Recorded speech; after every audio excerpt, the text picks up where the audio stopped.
नमस्कार, आप देख रहे हैं प्राइम टीवी। मैं हूं आपके साथ आरती तिवारी। वक्त हो चुका है 4 बजे की चाय बड़ी खबरों का, लेकिन सबसे पहले बात होगी मिल्कीपुर सीट की। जिस प्रकार से मिल्कीपुर सीट इन दिनों काफी हॉट सीट बनती हुई नजर आ रही है, उसको लेकर चाहे भारतीय जनता पार्टी हो या फिर समाजवादी पार्टी जोर आजमाइश करती हुई नजर आ रही है।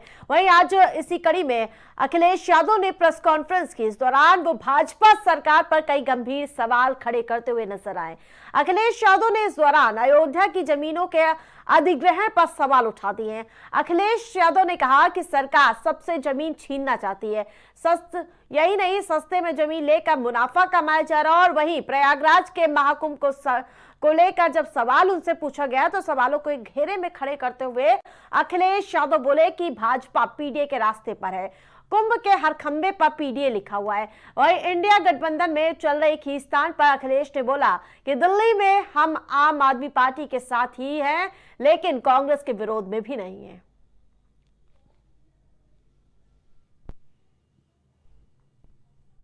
अयोध्या में वर्ल्ड क्लास सिटी बने और बीजेपी के लोग ये तो कहते थे वेटिकन सिटी बनाएंगे, हम उससे बेहतर सिटी बनाएंगे। अरे बीजेपी वालों, जरा गूगल करके तो देखो वेटिकन सिटी दिखती कैसी है। अगर उसके हिसाब से अगर तुमने 1 इंच भी बनाया हो अयोध्या में कहीं तो बता दो हमें। आप उन गरीबों को आप मार रहे हो, किसानों की जमीन छीन रहे हो, जिनका जीवन यापन सदियों से वहीं होता आया है। इन्हें भगवान प्रभु श्री राम भी छोड़ेंगे नहीं, इनके खिलाफ भी भगवान श्री राम जी कुछ न कुछ करेंगे। हमारे ही रास्ते पर भारतीय जनता पार्टी चलेगी, उस पर दूसरा कोई रास्ता नहीं है। जब भी उन्हें विकास के रास्ते पे चलना पड़ेगा तो हमारे ही रास्ते पर, ये पीडीए के रास्ते पर है। और देखिए पीडीए का कमाल क्या हुआ, कुंभ के मेले में हर खंबे पे पीडीए पीडीए लिख गया। आप पता करिए, आप जानते होंगे हर खंबे पे पीडीए लिखा हुआ था। तो बताओ प्रभु श्री राम ने करा ये कि नहीं किया? बाद में जब सरकार को पता लगा तो हटवाने में लग गए, क्योंकि पीडीए का मतलब जो बीजेपी के अधिकारी को पता ही नहीं था, प्रयागराज डेवलपमेंट अथॉरिटी। सोचिए हमारा कितना प्रचार किया कुंभ में। समाजवादी पार्टी का आप पार्टी को समर्थन है, इसका मतलब ये नहीं कि हम कांग्रेस के विरोध में खड़े हैं। जो हमारी रणनीति थी, जिस रणनीति के सहारे हम लोग काम कर रहे हैं, वो रणनीति यही बताती है कि आप ही पार्टी जो संघर्ष में है और जिस मसले को लेकर के जहां से शुरुआत इंडिया गठबंधन हुआ है कि रीजनल पार्टी जो जहां मजबूत है उसके साथ खड़ा होगा।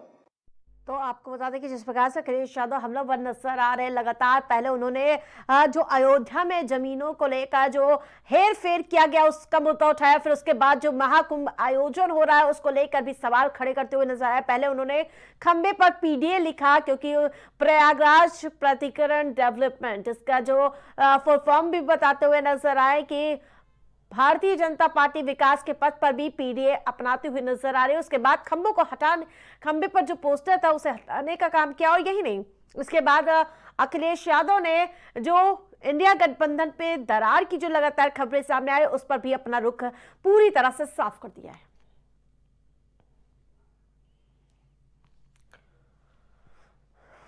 साफ तौर पर अखिलेश यादव कहते हुए नजर आए कि हम दिल्ली में आम आदमी पार्टी के साथ तो हैं, लेकिन कांग्रेस के खिलाफ भी नहीं हैं।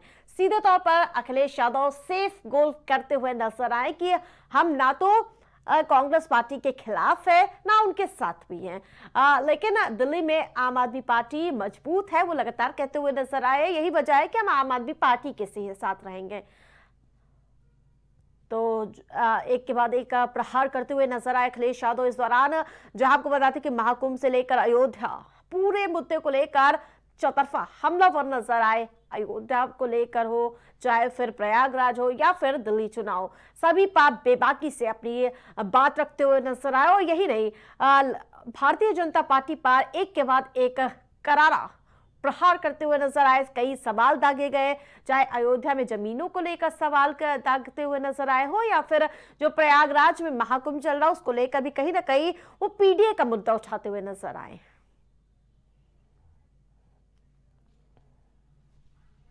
ज्यादा अपडेट के साथ रेहान जुड़ चुके हैं। रेहान, जिस प्रकार से लगातार आज प्रेस कॉन्फ्रेंस का आयोजन किया गया, उसमें एक के बाद एक प्रहार किया गया। प्रयागराज टू अयोध्या पूरी तरह से मकर जाल लगाते हुए और हमला बोलते हुए नजर आए अखिलेश यादव। क्या कुछ अपडेट जानकारी? बिल्कुल, मैं बताना चाहूंगा कि आज मुख्यमंत्री अखिलेश यादव ने आज प्रेस कॉन्फ्रेंस के दौरान उन्होंने भाजपा सरकार को घेरते हुए नजर आए। उन्होंने साफ तौर पे कहा है। रेहान बोलिए, आवाज आ रही है आपकी। उन्होंने साफ तौर पे भारतीय जनता पार्टी को घेरते हुए नजर आए हैं और उन्होंने कहा है कि जो पीडीए का प्रचार है वो भारतीय जनता पार्टी खुद कर रही है। उन्होंने कुंभ को लेकर भी बयान दिए कि जो प्रयागराज डेवलपमेंट अथॉरिटी है उसके द्वारा इसलिए लिख दिया गया है, लेकिन बाद में जब सरकार के द्वारा उनको जानकारी हुई तो उसको हटाया गया। साथ ही साथ उन्होंने ये भी कहा कि जो बिल्कुल रेहान, गठबंधन पर भी लगातार दरार की खबरें सामने आ रही थी, उस पर भी बहुत ही बेबाकी के साथ बयान रखते हुए नजर आए अखिलेश यादव। उन्होंने कहा ना तो हम कांग्रेस के खिलाफ है लेकिन आम आदमी पार्टी का समर्थन करेंगे। इस पर कहीं ना कहीं सेफ गोल खेलते हुए नजर आए अखिलेश। ये गठबंधन की बात करें तो इसमें तमाम ऐसी पार्टियां हैं जो इंडिया गठबंधन के साथ हैं और 2024 का मिलकर साथ लड़े थे। लेकिन इस टाइम अगर बात करें तो चाहे आम आदमी पार्टी की बात करें या कांग्रेस पार्टी की बात करें तो उनके अंदर जो कुछ अंदरूनी जो विवाद चल रहे हैं वो साफ तौर पे देखा जा सकता है। लेकिन कहीं ना कहीं अखिलेश यादव का मैसेज साफ था कि जो पार्टी मजबूत है, जैसे दिल्ली में अरविंद केजरीवाल की पार्टी मजबूती के साथ चुनाव लड़ती तो उन्होंने साफ संदेश दिया है कि हम कांग्रेस के विरोध में भी नहीं है और हम आम आदमी पार्टी के साथ हैं। हम वहां जाएंगे, पीडीए का मुद्दा, जो पीडीए का मुद्दा भी उठाते हुए नजर आए महाकुंभ में, वो बोल रहे थे कि जिस प्रकार से प्रयागराज डेवलपमेंट अथॉरिटी पीडीए का वहां पर प्रसार करती हुई नजर आई, उसको लेकर भी चुटकी लेते हुए नजर आए। अगर प्रयागराज की बात करें तो जो वहां के जो अधिकारी थे, प्रयागराज डेवलपमेंट अथॉरिटी के जो अधिकारी थे उनके द्वारा लिख दिया गया था। साफ तौर पे जब उसके बाद जानकारी अखिलेश यादव प्रयागराज तो अलग उनका एक डेवलपमेंट अथॉरिटी है, लेकिन साथ में पीडीए को समाजवादी पार्टी से जोड़ा गया। इसके बाद वो जो वहां पर जो लिखे हुए थे उनको हटाया गया। बिल्कुल रेहान, एक सवाल बहुत ही अहम हो जाता है क्योंकि सामने मिल्कीपुर सीट पर उपचुनाव भी होने हैं, 27 का चुनाव है, पंचायत चुनाव है, तमाम ऐसे चुनाव हैं, लेकिन उन सब के बीच जो दलित वोटर्स पर पैठ बनाने का प्रयास हर पार्टी कर रही है, संगठन में चाहे बदलाव हो, उसमें दलितों की भागीदारी क्यों बढ़ती जा रही है, उस पर समीकरण बताइए। बात करें दलितों की बात करें या अल्पसंख्यक की बात करें या ब्राह्मण की बात करें तो उत्तर प्रदेश में जो दलित वोट है, जैसे आज मायावती बैठक मायावती जो दलित वोट है या जो ब्राह्मण है उनको सब कुछ साधने का काम किया जा रहा है। तो वही आज अखिलेश यादव के द्वारा उनकी पार्टी के द्वारा एक बैनर लगवाया गया है, लिखा हुआ है अम्बेडकर है तो हमें, तो साफ तौर पे कहीं ना कहीं दलितों के लिए एक संदेश है और ये तो हमें तो ये का जो उनका जो एक नारा है कि बिल्कुल आगामी दिनों में बिल्कुल साफ हो जाएगा कि आखिरकार सभी पार्टियां कौन सा समीकरण साधती हुई नजर आएंगी। तमाम अपडेट के लिए धन्यवाद रेहान।